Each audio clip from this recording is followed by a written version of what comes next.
I thought pornography wasn't a problem. It got so bad to the point where I acted out and I did sexually abuse my sister. I didn't feel any remorse. I didn't feel any compassion. I didn't care about anybody else besides myself. And it wasn't until I got caught or got thrown in jail, really thrown in jail actually, until I realized that it was such a big issue. It will lead you down the darkest roads.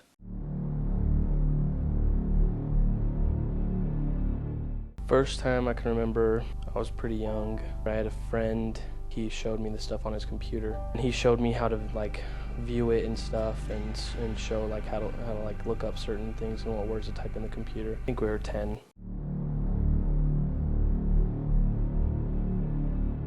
There wasn't any passwords on the computer. There wasn't any protection blockers or anything like that on the computers. My family would be gone and I'd be at home alone, and that would be when I would view it.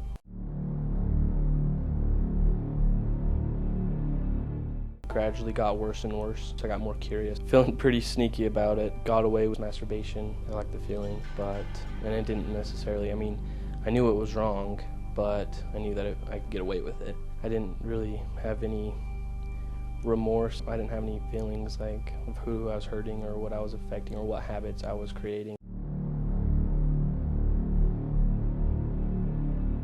I think my parents did check the search or the history there and caught me one time. It was kind of like a slap in the hand. They put a password on it. I learned how to get around the password. I knew they were going to leave, and I would ask them 30 minutes beforehand if I can get on the computer do an assignment.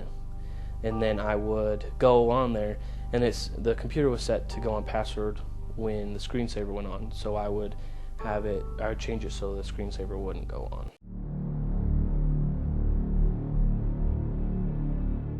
With the pornography, I was doing it a lot.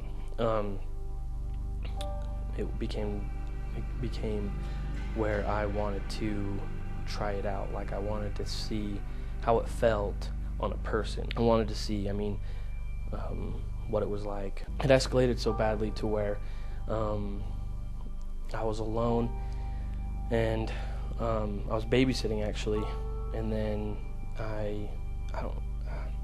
my thinking and my habits, my curiosity, just so many things built up that I molested my sister, and things just escalated. So the first time I got away with it, and it felt good. I would approach my sister and I would say, take off your clothes, and then she would say no, or why, and I'm like, well, I'll give you this piece of gum, or I'll give you this candy if you do it. And I was totally selfish about my own feelings and about my own hole that I was digging, because with the pornography I got away with, and I thought, I can get away with it more.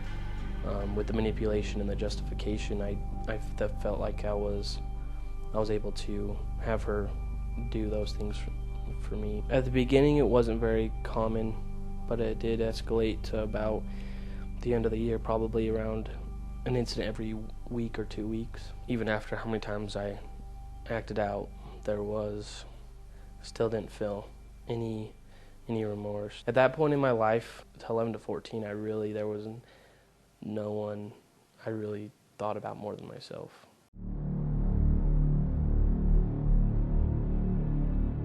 I did get caught eventually. We were in my parents' bathroom. They knocked on the door. I got dressed, and then they walked in, and they started asking us questions. What are you doing in here alone? What's going on? Told them there was someone in the other bathroom. I had to come in this one.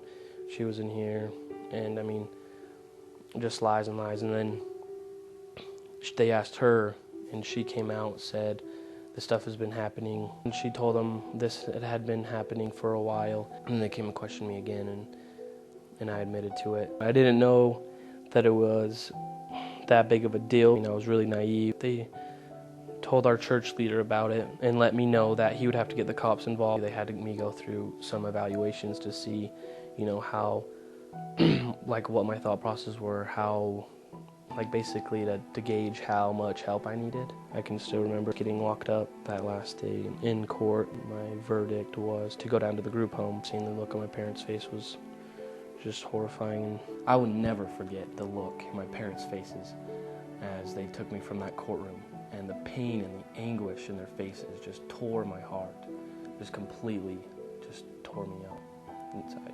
The darkest moment in my life was when I was put in the holding cell, and I was cuffed and I was shackled. I couldn't move. I didn't know what was going to happen to me, and I didn't know if I'd ever see my family again. I was very, very scared. I didn't have any view of the future. I didn't have any hopes. I was just terrified, scared, and I didn't know what to do. I just felt so empty and lost. Therapy helped me figure out that life isn't all about myself, and I mean, it was a good turning point. I was there for a year and a half. With the programs that I was in, there was a section where we had to write an apology letter. I went through so many drafts of my apology letter, seeing them for the first time. I was very nervous, and I didn't even know if they're gonna accept my apology. I couldn't stop shaking when I got in the room. I looked at my sister, and I started reading my apology letter. It was a powerful experience. I mean, there was just so much grief that so much sorrow that I had to get out, and and by the end of it, my sister looked at me, and she smiled, and my family smiled, and they forgave me, and it just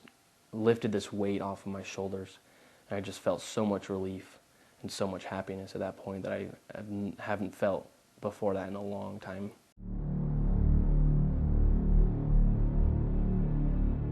Just the consequence alone and just getting taken away was just scary enough to where I made a decision right there that, pornography is no longer controlling my life. We had these prevention plans, which a relapse prevention plan, where we would figure out what point in our lives we could have prevented certain things from happening. We create these plans to help us throughout the rest of our lives to help it from happening again, to help us from viewing those pornography addictions again. Like a situation will arise, like a pop-up will come on a computer, and you have this total planned out in your head, or you have this intervention where you would shut down the computer and go work out for 10 minutes and then get your mind off it, or you would go read a book, just certain things to get your mind off of it. Pornography stripped my freedom from me. It took my family, it took my home, it took my values and my beliefs. Pornography took everything from me. So don't tell me that pornography doesn't damage lives.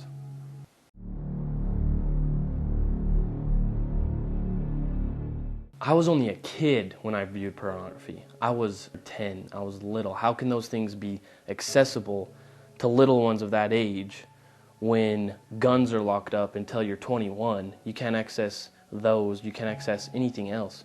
But pornography, one of the most life-damaging things, is accessible. I was a victim of pornography, and because of my choices and my habits, my sister was a victim, and also my whole family was involved. I want the world to know that pornography, it destroys lives.